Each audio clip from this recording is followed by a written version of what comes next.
Chers amis, bonjour. Je parle pas très fort parce que l'atmosphère est feutrée. Je suis dans un café à Évreux qui s'appelle le comptoir du Beffroi, si je ne m'abuse. Alors en fait, j'avais trouvé un petit endroit tranquille sur la terrasse, mais comme c'était tout près de la rue, il y avait plein de bruit parasite.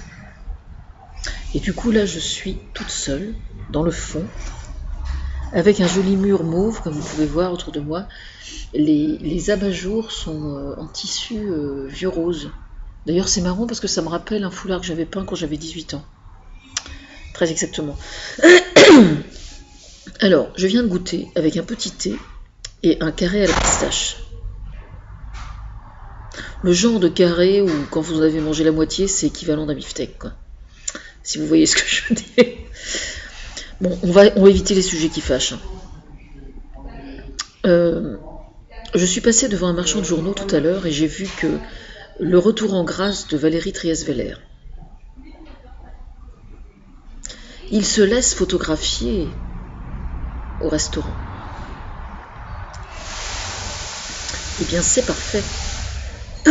On entend la torréfaction du café à côté, mais bon, c'est pas grave. En fait, j'ai fait une vidéo il y a quelques jours sur les couples recomposés. Parce que il existe des gens, figurez-vous, pour traiter avec mépris les couples recomposés.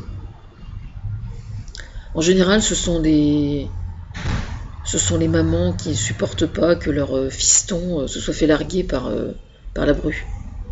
En général. Plus souvent encore. C'est comme ça. On n'y peut rien. Il n'est pas question de porter un jugement sur le fait que les gens divorcent, parce que ce serait stupide, complètement stupide. Parce que le couple, c'est une aventure, et une aventure, par définition, eh bien on prend des risques, effectivement, hein. Quand on se marie avec quelqu'un, si jamais il y a des problèmes, il faut faire face. Et ce qui se passe, en fait, c'est que, moi, ce que j'observe autour de moi, c'est que quand quelqu'un se met de nouveau en couple avec quelqu'un d'autre, il arrive assez souvent que la première histoire parasite la seconde ou les suivantes. Et ce qui est intéressant de comprendre, c'est pour quelle raison est-ce que ce parasitage se fait. Eh bien, ce parasite, moi je sais pourquoi. Oui, je sais, je me la pète grave, mais il se trouve que d'une part, j'observe beaucoup, et d'autre part, je suis concernée au premier chef. Donc, je sais de quoi je parle. En fait, ce qui se passe, c'est que les anciennes générations fonctionnent avec un a priori selon lequel le divorce est inaliénable, le mariage pardon est inaliénable, et voilà, rien ne peut le briser, quoi. Il y en a qui sont encore là, hein. Même ceux qui prétendent ne pas l'être, en fait, ils y sont encore. C'est ça qui est terrible.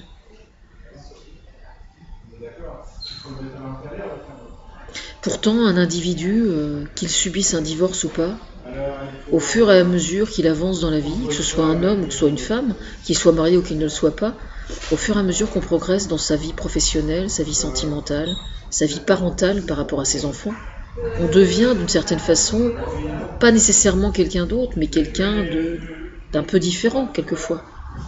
Et puis un jour on réalise que la personne avec laquelle on vit ne nous correspond plus du tout, quoi. En fait, dès l'instant qu'on choisit de mener à bien une histoire d'amour, eh bien on a des problèmes, effectivement, mais on ne peut pas tout avoir. En pays de Caux, on dit on ne peut pas avoir le beurre et l'argent du beurre.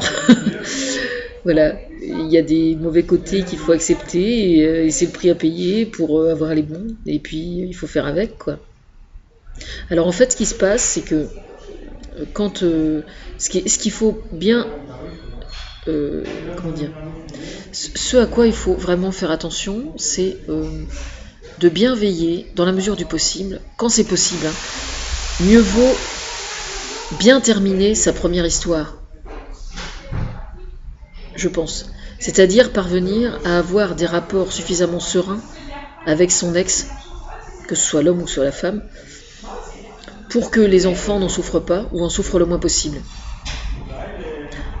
Voilà.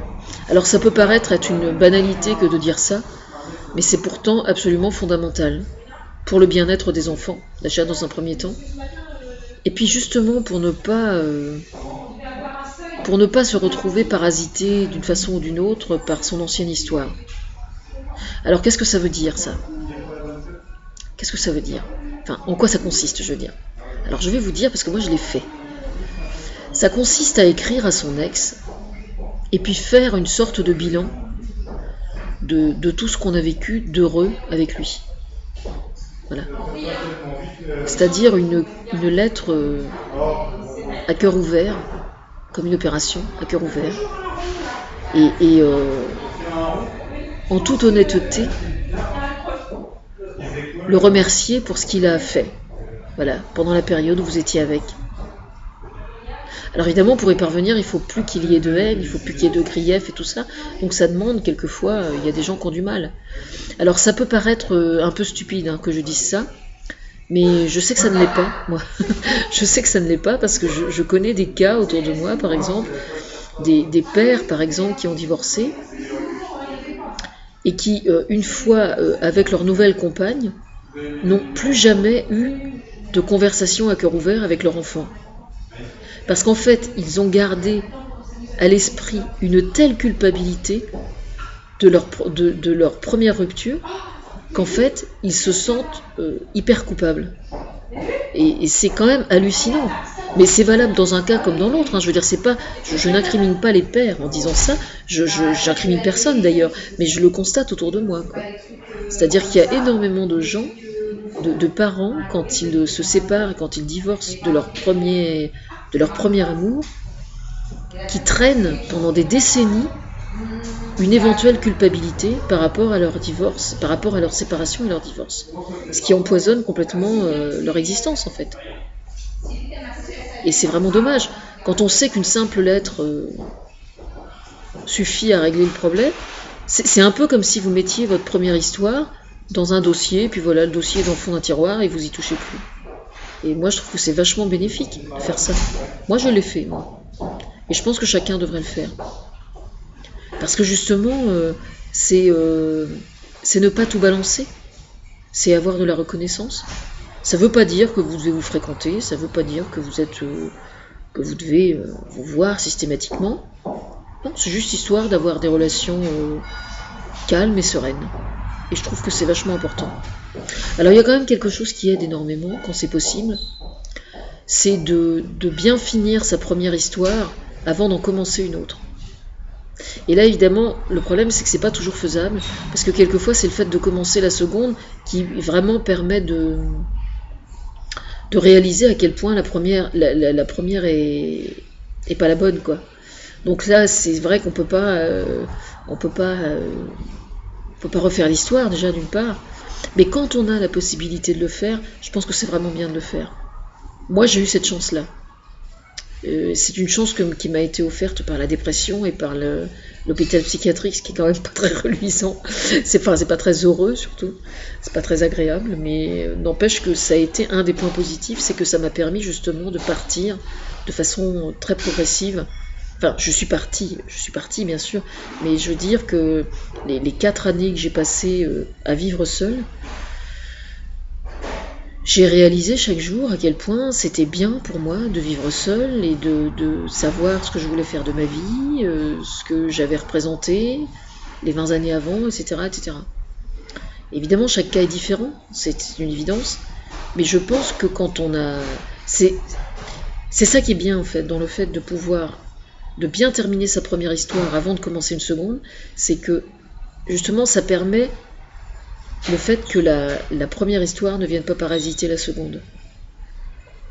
Voilà.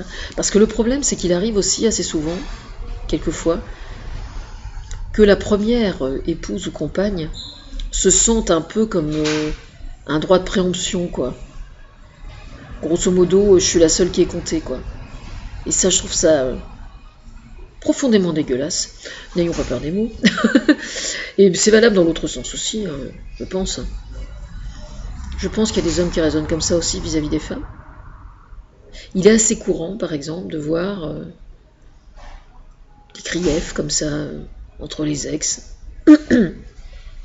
Alors justement, je voyais au sujet de Ségolène Royal et de Valérie Trieste-Veller comment ça s'était passé à Rennes, je crois, le congrès le meeting de Rennes, avec tous les détails, avec le livre qui vient de sortir, s'appelle, je sais plus,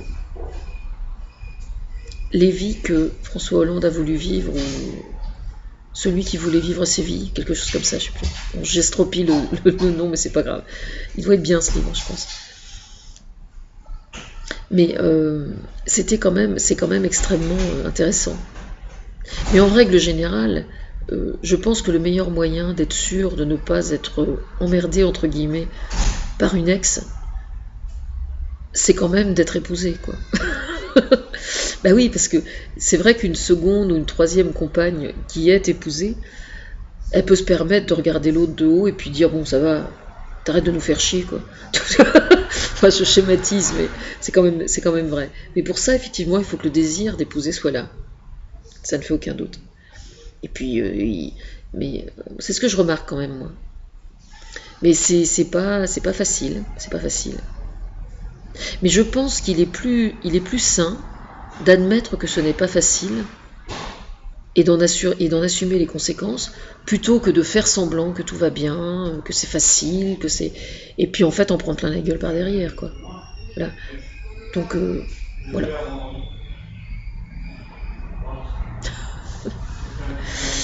Bon, allez, je vais retourner voir ma petite Clémentine. Oui, je dis ma petite Clémentine, alors que c'est l'aînée et que je suis chez elle.